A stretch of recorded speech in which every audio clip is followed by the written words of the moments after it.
I'm Tracy from the Unsewing Cat, and I'm just going to run through a few of the different feet that are going to come with your machine. All machines are going to come with a different amount of feet, but you can get these as additional extras if your machine doesn't come with it. So on a brother machine, we've got a regular foot on the machine when you buy it.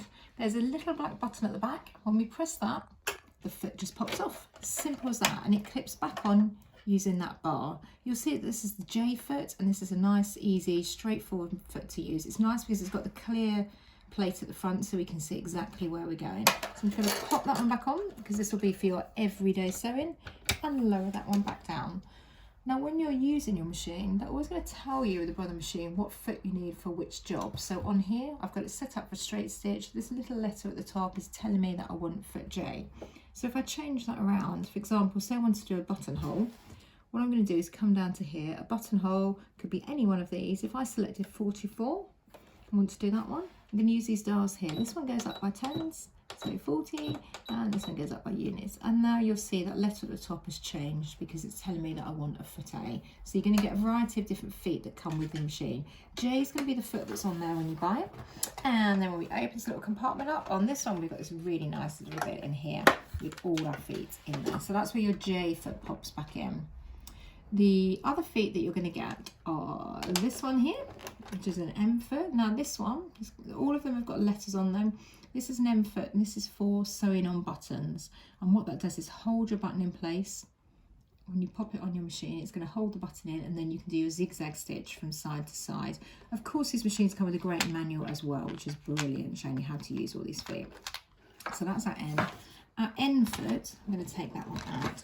This is like our applique foot. So you can see there it's got a groove on the bottom, okay? That little groove, or little channel, means that it allows the fabric to move over the stitches. So some of the stitches on the machine, particularly the decorative ones, things like these embroidery stitches here, the stitches are really close together to make them nice and thick and like satin stitch.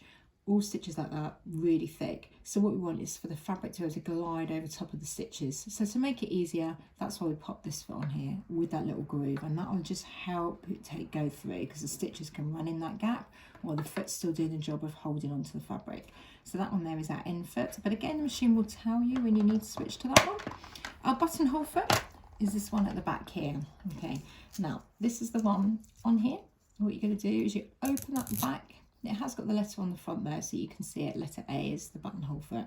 What you do is you open this back bit up here and you would pop your button in. So for example, pretend that's a button, you pop that one in, close that up, and that holds that nice and tight, and that will measure the size of the button, and it will make sure that every button is the perfect size.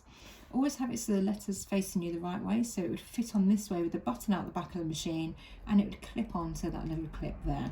We will do some extra videos as time goes on and showing you how to do a buttonhole and things, but it's very simple. So we're going to pop that one in there. That's an automatic buttonhole foot. You can't just buy that for different machines unless the machine is set up to do it.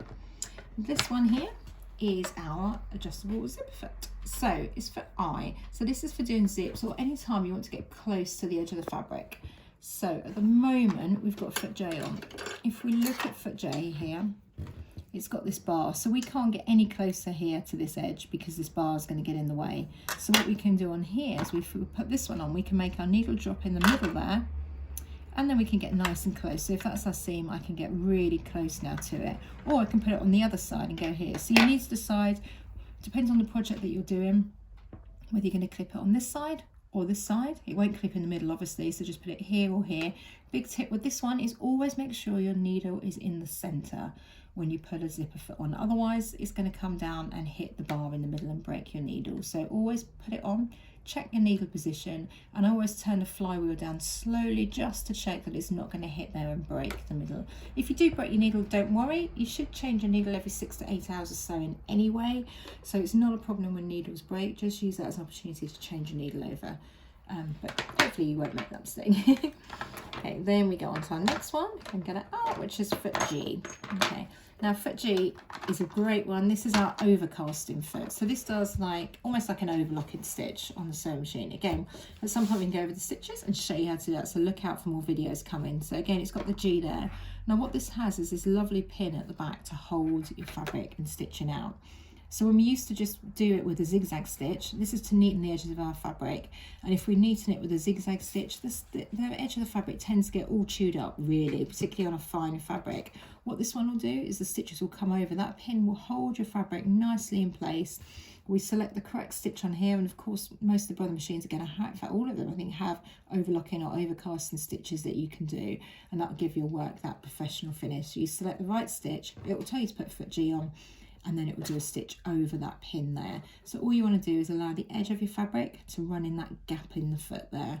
When you finish, just slide your fabric towards the back of the machine because it may be stuck on that pin. So that's what foot G is.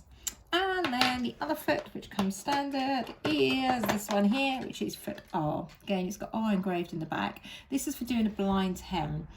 Again, there are tutorials and things like that online. You can look in the manual as well how to do it. It's quite a simple one. We've got stitches on there to do the blind hem, and then you fold your fabric over, and that guide you run in the edge of the fabric on the folded edge. And what it does is it stitches down and then just takes a tiny, tiny little bite, which you can adjust, which means it just catches a small little bit of the hem every now and again. So in theory, you can't see that. Always make sure you've got a matching thread, obviously, to do this job, but that would be for a blind hem. So they're your basic stitching feet that come with the sewing machine. In addition to that, you're going to have some extra things like spare bobbins, obviously. These are your spool caps, different sizes. We've got the medium one on there now, but keep hold of those nice and safe. It does come with a little pouch, most of these machines, that you can put that in. And then we've got this one here, which is a screwdriver, if ever you need that, which would be maybe if you needed to ever take the base plate off or the side of your machine. That is what that screwdriver is for, quite handy. You've got spare needles. So these are going to be a variety pack of needles. So you get different sizes.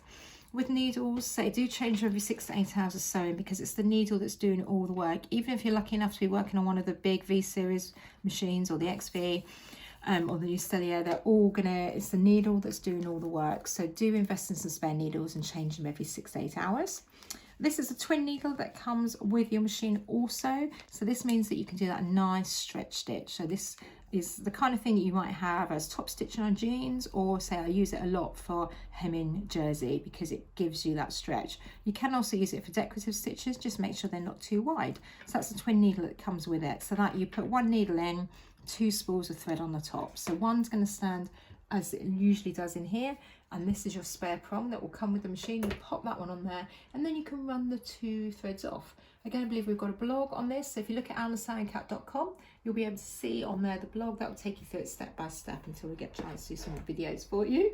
So that's that one. This is your cleaning brush, okay, just for cleaning around maintenance. This plate here slides off, and then you can just clean around in the bobbin case down there. I mean, this is a nylon brush.